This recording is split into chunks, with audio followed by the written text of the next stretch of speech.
మెడలు వేసుకుంది నాకు అర్థం కాదు. బోటి కొట్టడం నువ్వేమన్నా పేగులు మెడలు వేసుకుంటా గుడ్లువి గోటిలాడతా ఎవడన్నా ముఖ్యమంత్రి మాట్లాడే మాటలా. ఇంకా ఘోరం ఏమిటి తెలుసా?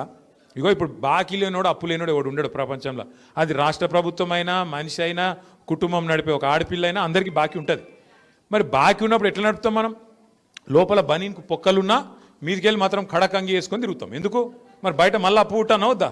రొటేషన్ తిప్పాలనా లేదా? అట్లుంటుంది కథ. కానీ రేవంత్ రెడ్డి ఏం చేస్తుండు? మా రాష్ట్రం దివాలా తీసింది, మా రాష్ట్రం క్యాన్సర్ పేషెంట్ అయిపోయింది, మా రాష్ట్రం సంకనాకిపోయింది, నేను ఢిల్లీకి పోతే నాకు ఎవడు అపాయింట్మెంట్ ఇస్తలేడు, నన్ను దొంగ లెక్క చూస్తారు.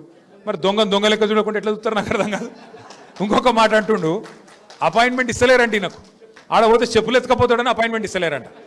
ఇక గిట్లా మాట్లాడినాక ముఖ్యమంత్రి ఎవడన్నా వస్తాడా కొత్త గిడికి? ఉన్న కంపెనీలు పారిపోతాయి తప్ప ఎవడన్నా కొత్తోడు వస్తాడు. ఇక గిసోటి ఓడంటే అభివృద్ధి చేస్తాడు. రేపు షేక్పేటకు ఈయన కాడనే రూపాయి లేదు. తెలుగులో సామెత చెప్తారు చూడు, మింగ మెతుకులేదు కానీ మీసాలకు సంపెంగ నూనె పెట్టిండట వెనకకెవడో గట్ల. ఆయన కంటే పైసలు లేవంట, కానీ డెవలప్మెంట్ కావాలంటే కాంగ్రెస్ కోటేయాలంట. యాడికెళ్ళి చేస్తావు డెవలప్మెంట్ మరి పైసలు లేకపోతే? దయచేసి నేను మిమ్మల్ని అడిగేది ఒకటే, ఆలోచించమని కోరేది ఒకటే, ఎలక్షను ఒక మంచి మోక మీకు. ఎందుకంటే మళ్ళీ ఇప్పుడు తప్పిపోయిందంటే మళ్ళీ జిహెచ్ఎంసీ దాకా దొరకడు కాంగ్రెస్ వాడు.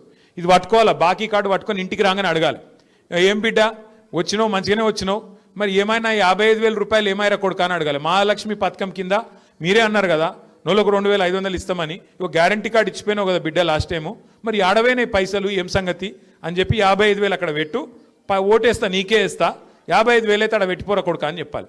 ఇంకొక డేంజర్ కూడా ఉన్నది మీకు యాడ్ చేస్తున్నా, నేను ముందే చెప్తున్నా. కాంగ్రెస్ వాళ్ళు లంగలు ఈ 2 ఏళ్ళు ఫుల్ పైసలు సంపాదించారు రేవంత్ రెడ్డి. రియల్ ఎస్టేట్ మీద వాడి హైడ్రా పేరు మీద బిల్డర్లను వాని వీని గోకి గీరి గుద్ది గిచ్చి పైసలు బాగా గుంజిండు. ఫుల్ పైసలనే ఆయన కాడ. ఓటుకు 10,000 ఇచ్చినా ఇస్తాడు. మీరు ఏం చేయాలి? ఎరికైనా షేక్పేటలో అయినా మన ఇంటికాడికి వచ్చిర్రు అనుకో, వచ్చి పైసలు చేతిలో పెడతారు. అక్క నువ్వైతే పెట్టుకొని నువ్వైతే ఓటేయి, నీకు బాగా పరిస్థితి బాగలేదు, నాకు ఎరికే, నువ్వు మనోని గెలిపియాలి అని చెప్పి అట్లా ఇచ్చిపోతారు. మీరేం చేయాలి తెలుసా?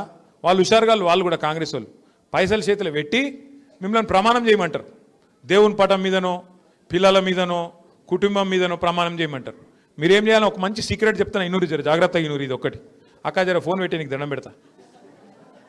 మీ ఆయన మంచిగానే ఉన్నాడు ఫోన్ పెట్టి.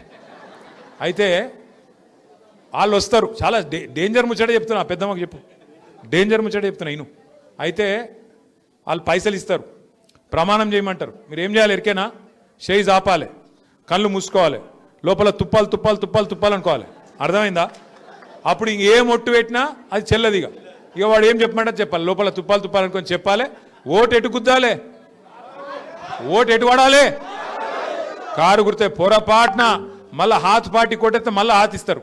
ఇక పువ్వు పార్టీకి ఇస్తే ఇక మీకు తెలుసు అది పూజకు పనికిరాని పువ్వు. అది అర్థమైందా? ఆ పువ్వు పార్టీ పూజకు పనికిరాని పువ్వు, అది మన రాష్ట్రానికి పనికిరాని పార్టీ. అది ఎంత మాత్రం పనికిరాని పార్టీ, మనకు రూపాయి పని చేయలేవాడు, రేపు చెయ్యడు కూడా. అందుకే మళ్ళొక్కసారి హైదరాబాద్ ఉరకాలంటే, తెలంగాణ ముంగట వడాలంటే మళ్ళా కేసీఆర్ గారు ముఖ్యమంత్రి కావాలి. దానికి జూబ్లీ హిల్స్ నుంచే జైత్రయాత్ర మొదలు కావాలి. మీరు అనుకుంటుండొచ్చు ఇంకా దోసాలు ఉంది కదా, ఇంకా దోసాల తర్వాత కేసీఆర్ వస్తాడు కదా. మీరిగిన జూబ్లీ హిల్స్లో గట్టి గుద్దిర్రు అనుకో, దోసాలు కూడా ఇంతజారు చేసే అవసరం లేదు. దోసాల లోపలనే ఏం జరిగినా జరుగుతుంది, ఏమైనా జరగచ్చు. అందుకే నేను అంటున్నా, మళ్ళా మనం వచ్చినాక మంచిగా పని చేసుకుందాం. వీళ్ళతో కాంగ్రెస్ వాళ్ళతో ఊది కాలది, పీరి లేవది, ఏం కాదు వాళ్ళతోని. అలా కోటెత్తే మురిలో వారేసినట్టే, దానికంటే ఏం జరగది. అందుకే దయచేసి నేను కోరుతున్న తమ్ముడు మహేష్ని కానీ, మా డివిజన్ అధ్యక్షుడు ప్రదీప్ ఏడి వచ్చిండా, తమ్ముడు ప్రదీప్ కానీ, అట్లాగే ఇంకా మా వైద్ భాయ్ ఉన్నాడు, షకీల్ భాయ్ ఉన్నాడు, ఇంకా మా లోకల్ లీడర్లు అందరు ఉన్నారు. పేరున నేను ఎవరో పేరు చెప్పలేదో వాళ్ళందరూ మనసులో తిట్టుకోరు. మొహిద్ ఖాన్ సాబ్ అందరు మనసులో తిట్టుకోరి, బయట తిట్టుకోరి, నన్ను లోపల తిట్టుకోరి. కానీ జర్రా ఈ నెల రోజులు ఐకమత్యంగా పనిచేయండి, కలిసి కట్టుకుంటుండ్రి, గట్టిగా నడువుండ్రి. దయచేసి ఒకరికోలు చెప్పుకోండి, ఒక దీపంతో ఇంకో దీపాన్ని వెలిగించినట్టు. ఇప్పుడు కాంగ్రెస్ వాళ్ళకి పైసలు బాగున్నాయి, వాళ్ళకు వాళ్ళు పోలీసు వాళ్ళు వచ్చి బెదిరిస్తారు, వీడొస్తాడు వాడొస్తాడు, ఆగమాగం ఎక్కుంటుంది, దుంకుడు ఎగురుడు ఎక్కుంటుంది. అది చూసి మీరు హైబత్ తినకూరు, ఏం కాదు.